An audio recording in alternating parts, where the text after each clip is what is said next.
Sumerian tablets are probably one of the oldest form of written record that we have. They created man according to the Sumerian text. They created Adam and Eve. For thousands of years, these ancient tablets remained silent until AI finally made them speak, and what they said is deeply unsettling. Welcome back. Today, we are going inside one of the most fascinating developments in modern archaeology, the use of AI, specifically large language models like Grok, to decode ancient Sumerian writing at a scale that human scholars simply couldn't manage alone. Grok 4. This is the latest artificial intelligence system. We are now at the crossroads where promise and peril are going to collide. We're talking about texts that are over 4,000 years old, business records, legal codes, flood stories, medical treatments, and underneath all of it, a picture of human civilization that feels uncomfortably familiar. So stay with me, because this one goes deep. And if you're new here, hit subscribe and follow along, because the deeper this story goes, the stranger it gets. The problem nobody talks about. Most ancient tablets have never been read. Here's something that surprises most people. There are roughly 500,000 known Sumerian and Akkadian clay tablets in existence. Of those, scholars estimate that only around 10 to 15% have ever been properly translated and published. That's not a small gap. A royal archive containing thousands of clay tablets with cuneiform inscriptions dating to 3000 BC. That's an enormous chunk of human history sitting in storage, untouched by modern eyes. Why? Because translating cuneiform, the wedge-shaped script pressed into clay by the ancient Sumerians, is brutally difficult. What we're looking at here is a Sumerian tablet that actually shows the Tree of Life. It takes years of specialized training, and the academic community working on it is genuinely small. There are only a few hundred cuneiformists active in the world today. Compared to the volume of material available, that's not nearly enough. Museums have entire drawers of tablets that they catalogued decades ago, but have never fully analyzed.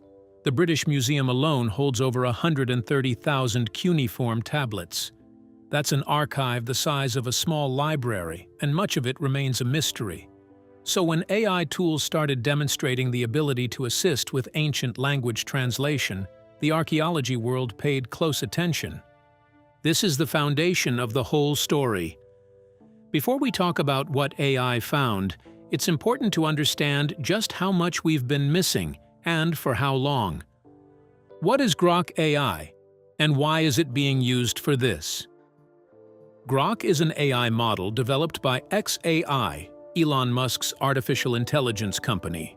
It launched in 2023 and has been positioned as a large language model designed to answer questions with more directness and access to real-time information. But what's relevant here is that Grok, like other advanced LLMs, can process and analyze massive datasets of language, including ancient and dead languages, when trained on the right material. Now, to be accurate, Grok is not the only AI being applied to ancient language translation. Tools like GPT-4, Google's DeepMind projects, and various academic AI systems have all been used in similar capacities. What's made Grok particularly interesting in recent conversations is its integration with large digitized archives and its ability to cross-reference texts at speed. Researchers have been exploring how these tools can assist, not replace, human translators. The process works roughly like this. AI is trained on existing translated cuneiform texts and the grammatical structures of Sumerian and Akkadian. It then uses pattern recognition to suggest translations for untranslated sections. Human scholars review the suggestions, correct errors, and feedback corrections into the model. It's a loop. The AI improves with each correction. The key word here is assist. These AI tools are working alongside archaeologists and linguists, not operating independently. But even in that assistant role, they're dramatically accelerating what's possible. And that's where things get interesting. The tablets themselves. What are we actually dealing with? To understand why any of this matters, you need to picture what these tablets actually are. Imagine small, palm-sized chunks of clay, sun-dried or kiln-fired, covered in rows of tiny wedge-shaped marks. Some are perfect and intact. Others are cracked, chipped, or incomplete. Many have been sitting underground for 4 millennia before being dug up. The tablets come from ancient Mesopotamia, modern-day Iraq, and parts of Syria and Iran. Sumer is considered one of the earliest human civilizations, emerging around 4,500 BCE and developing writing around 3,400 BCE. That writing, cuneiform, is among the oldest in the world, possibly the oldest. And these tablets are its record. What did they write about? Everything. Trade deals, tax records, hymns to gods, medical recipes, letters from soldiers, court cases, creation myths. The Epic of Gilgamesh, one of the oldest known pieces of literature, came from these tablets. So did the earliest recorded flood narrative, predating the biblical story of Noah. Marriage contracts, slave sales, agricultural reports, and astronomical observations. These tablets are, essentially, the paper trail of early human civilization. And yet, so much of that paper trail has never been read. Until now, the sheer volume has made full coverage impossible. AI is starting to change that equation. The collaboration that started it all, academic projects driving AI translation. One of the most important ongoing projects in this space is the Cuneiform Digital Library Initiative, or CDLI, based out of UCLA and the Max Planck Institute for the History of Science. CDLI has been digitizing cuneiform tablets for years, building a massive online archive. That archive is now being used as training data for AI translation tools. Another major initiative is the Assyrian Dictionary Project at the University of Chicago, which spent 90 years compiling a 21-volume dictionary of the Akkadian language. That resource, combined with digital scanning technology and AI, is giving researchers unprecedented access to ancient texts. When AI models are trained on data this comprehensive, the accuracy of their translations improves significantly. More recently, researchers at the Hebrew University of Jerusalem used a deep learning model to reconstruct damaged cuneiform inscriptions, filling in the gaps left by thousands of years of erosion and breakage. The results, published in academic journals, showed that AI could predict missing text with meaningful accuracy, which opens up a whole category of tablets previously considered too damaged to study. These aren't fringe experiments. These are peer-reviewed, institutional projects. And collectively, they're unlocking a version of ancient Mesopotamia that we've never had full access to before. The question is, what are they finding? Economic records that look disturbingly modern. Here's where things start to get genuinely interesting. A significant portion of newly translated tablets is economic in nature, and the systems they describe are startlingly similar to what we have today. Researchers have found detailed records of what appear to be early debt systems. People in ancient Sumer borrowed grain and silver, with interest rates attached. The concept of compound interest, where your debt grows if you don't pay it back, was documented in Sumerian records as far back as 2400 BCE. Economist Michael Hudson, who has studied these texts extensively, has written about how ancient debt crises bear a recognizable resemblance to modern financial collapses. There are records of wage labor, property ownership, and what appear to be early forms of corporate structures, groups of investors pooling resources for a merchant voyage, with profits and losses shared according to contract. There are accounts of economic inequality, of powerful families accumulating land, while ordinary farmers fell into debt.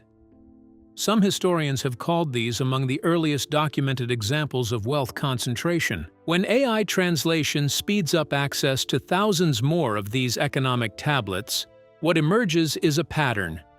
Human beings figured out how to build complex economic systems very early, and along with that, they figured out how to build economic inequality just as fast. That's not a supernatural revelation. It's just a sobering one.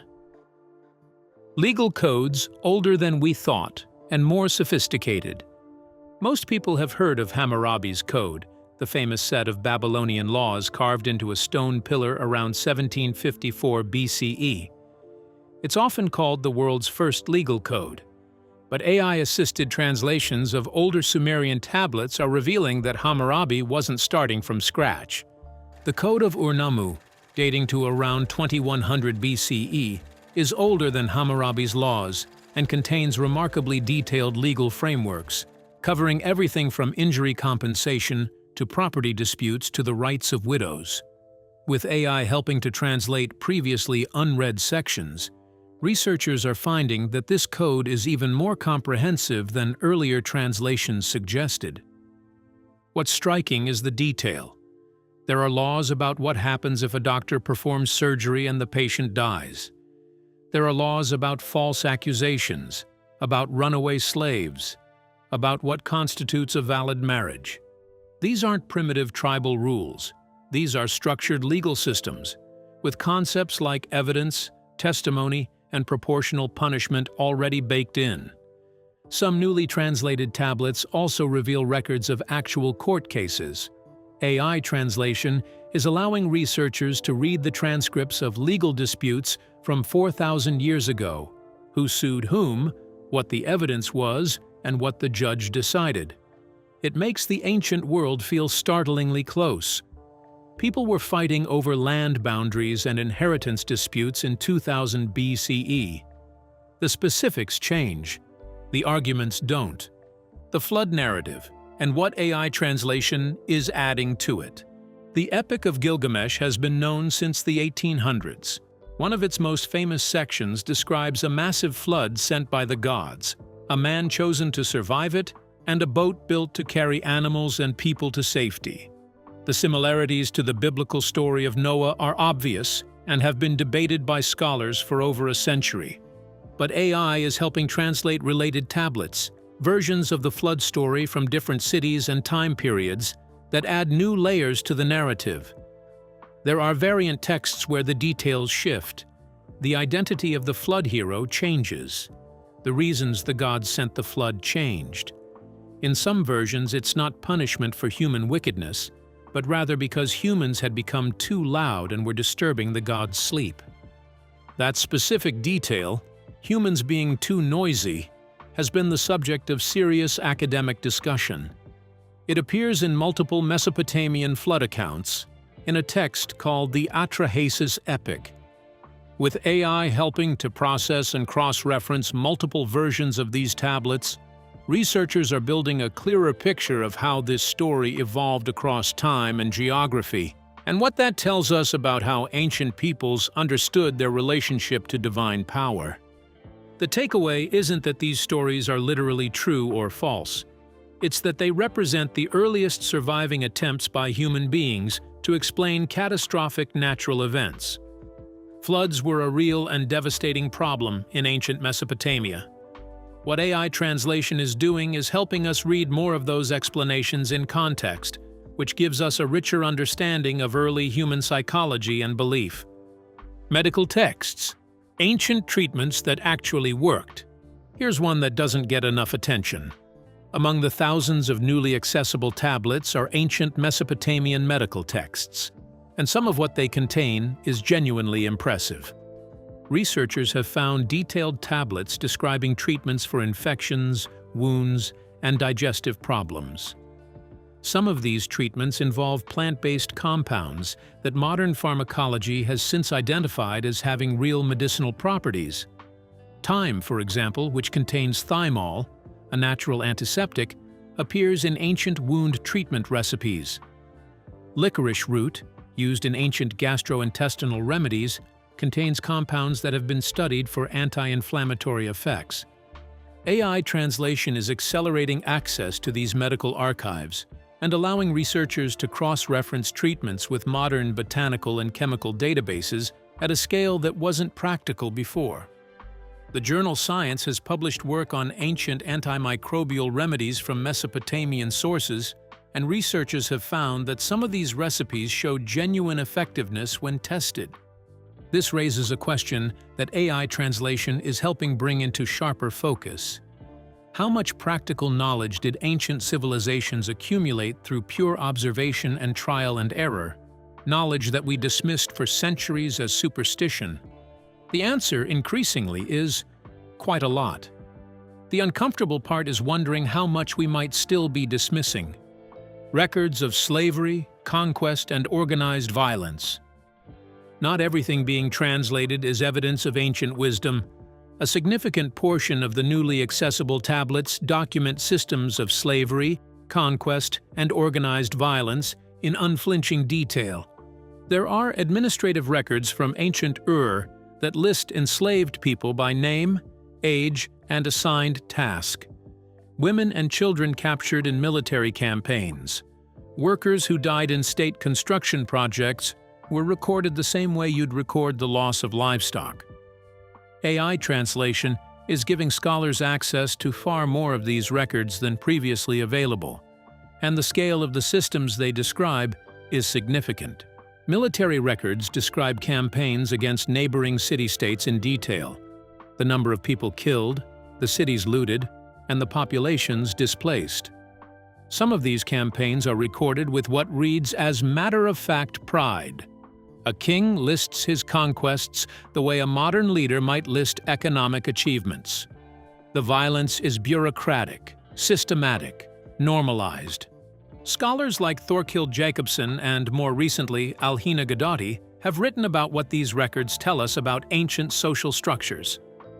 When AI translation brings more of this material to light, it complicates the romantic view of ancient Mesopotamia as simply the cradle of civilization. It was all of that, and it was also a place where human beings built systems of domination that look recognizable to modern eyes. That's not ancient news. That's a mirror. The astronomy tablets, ancient science that predicted the future. Mesopotamian astronomers were astonishingly precise. AI-assisted translation is now giving scholars access to a broader range of astronomical tablets, and what they reveal about ancient scientific observation is remarkable.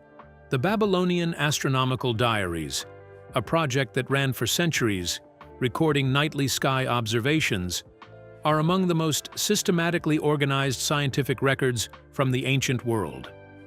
Scholars already knew about these, but AI translation is helping to decode damaged and untranslated sections, filling in gaps in the timeline and revealing observations that previous scholars couldn't access. These records include accurate predictions of lunar and solar eclipses, detailed tracking of planetary movements, and records of celestial events that modern astronomers can verify using retrograde calculations. A tablet known as the Venus Tablet of Ammisaduqa records the rising and setting of Venus over a 21-year period with enough precision that researchers have used it to help date ancient Babylonian chronology.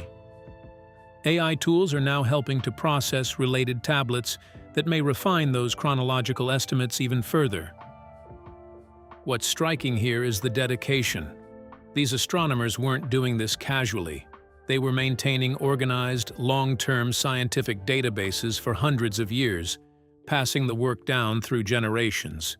That's not primitive stargazing. That's institutional science, and it's a reminder that the distance between ancient humans and modern humans, in terms of cognitive sophistication, is much smaller than most people assume. The Myth Tablets, creation stories with uncomfortable parallels. Some of the most discussed recently translated material involves Sumerian and Akkadian creation myths, particularly the Enuma Elish, the Babylonian creation epic, and related Sumerian texts about the gods Enlil and Enki. AI is helping scholars access variant versions of these stories and cross-reference them across different archaeological sites. The Enuma Elish describes the creation of the world from the body of a defeated sea goddess named Tiamat. Humans are created as an afterthought to serve the gods and do their labor, so the gods won't have to work. That's a specific and somewhat bleak framing of human existence. We exist to serve a higher power, and that service was the entire point of our creation. Newly translated sections of related texts describe a kind of primordial human, one created before the current race, that was deemed unsatisfactory and destroyed. Sound familiar? The parallel to other cultural traditions is hard to ignore, and scholars have spent decades debating the relationship between Mesopotamian myths and the religious texts that came after them, including the Hebrew Bible. AI translation is adding granularity to these discussions. More tablet variants mean more data points for understanding how these stories spread, evolved, and influenced each other across the ancient Near East. The academic consensus is that there was significant cultural exchange happening. Stories moved along trade routes the same way goods did. But the deeper question these texts raise is one we can't answer with any certainty. Why did so many separate cultures independently develop such similar stories about floods, creation, and the origins of humanity? The Lament texts, ancient people writing about collapse. Here's something that almost nobody talks about when it comes to ancient Sumer. There is an entire genre of Sumerian literature dedicated to describing the collapse of cities and civilizations. They're called Lament texts, and AI translation is helping researchers access far more of them. The Lament for the Destruction of Ur, the Lament for the Destruction of Sumer and Ur, the Lament for Nippur. These are long, detailed poetic texts describing what it felt like when a city was destroyed, its population killed or enslaved, its temples burned. They're written from the perspective of the city itself, personified as a woman crying out to abandoned gods. What's striking about these texts is how human they feel. The grief is specific. People describe fleeing their homes, losing their families, and watching their children being taken away. The emotional vocabulary is fully recognizable. AI translation of previously unread sections of these laments is giving scholars access to granular details of what these collapses looked like from the inside. Not just the political and military facts, but the human experience of living through them. Researchers like Thorkild Jacobsen and Gerald Cooper have written about these texts as some of the earliest examples of what we might call trauma literature. When we read them through the lens of AI-assisted translation with more complete versions and better contextual understanding, they don't read like ancient artifacts. They read like dispatches from people in the middle of a catastrophe trying to make sense of what happened to them. That feels relevant? Maybe uncomfortably so. What AI gets wrong? The limitations we need to talk about. This story wouldn't be complete without being honest about where AI translation fails, because it does fail, and researchers are very clear about this. The biggest challenge is ambiguity. Sumerian is a language isolate. It has no known relatives. Akkadian is better understood because it's a Semitic language with more comparative data, but both languages contain words and phrases with multiple possible meanings. Context matters enormously, and AI systems can struggle with context when the surrounding text is damaged or missing. A machine might choose the most statistically likely translation when the actual correct reading requires cultural knowledge that isn't captured in training data. There's also the problem of what researchers call hallucination in AI models, when the system generates plausible-sounding text that isn't actually supported by the source material. In a historical context, that's a serious problem. An AI that confidently fills in a gap in a damaged tablet with something that sounds reasonable but isn't accurate can introduce errors into the academic record that are hard to catch and correct. This is why every serious academic project using AI for cuneiform translation emphasizes human oversight. The AI makes suggestions. Human scholars, people who have spent years studying these languages, review, correct, and approve. The AI accelerates the work. It doesn't replace the expertise. Anyone presenting AI cuneiform translations without that caveat is overstating the technology's current capabilities, and it's worth being skeptical when you see breathless headlines about AI cracking ancient languages. The work is real and it's exciting, but it's collaborative, careful and ongoing, not a finished revelation. The broader question: what does all of this actually mean? So step back and look at the full picture. Through AI-assisted translation, we're getting access to a far more complete version of the earliest chapters of human civilization. And what that complete version shows us is a society dealing with debt crises, legal disputes, political propaganda, religious anxiety, grief, inequality, conquest, and the desire to understand the universe. That's not a description of ancient Mesopotamia. That's a description of the human condition across all of recorded history.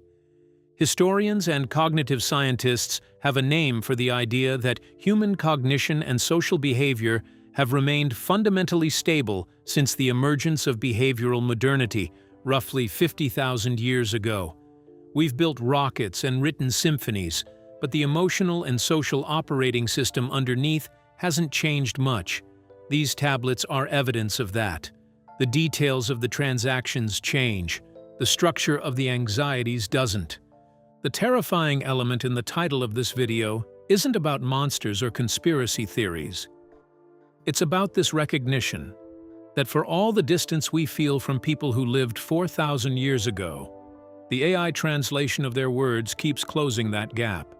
The farmer worried about his debt, the king who justified his wars with a divine mandate, the mother in a lament text cries for her destroyed city. The astronomer carefully recorded the night sky for a future he'd never see.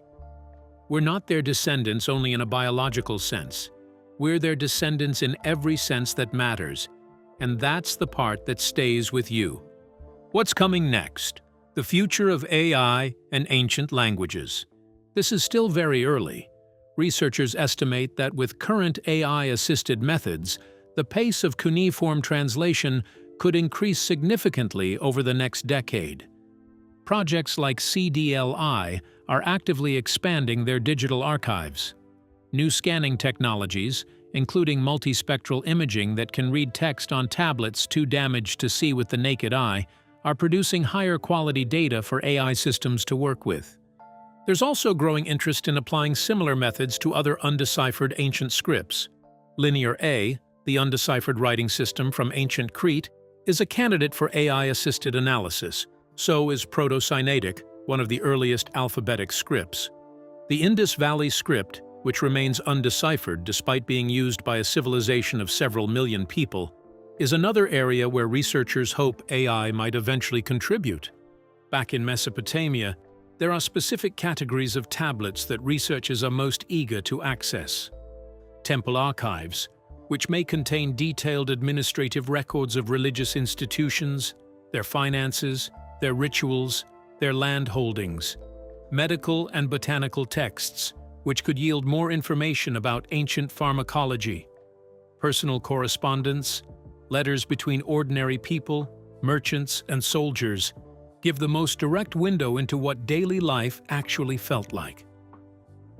The next 10 years of AI-assisted archaeology could reshape what we know about the ancient world more dramatically than the previous 100 years of excavation.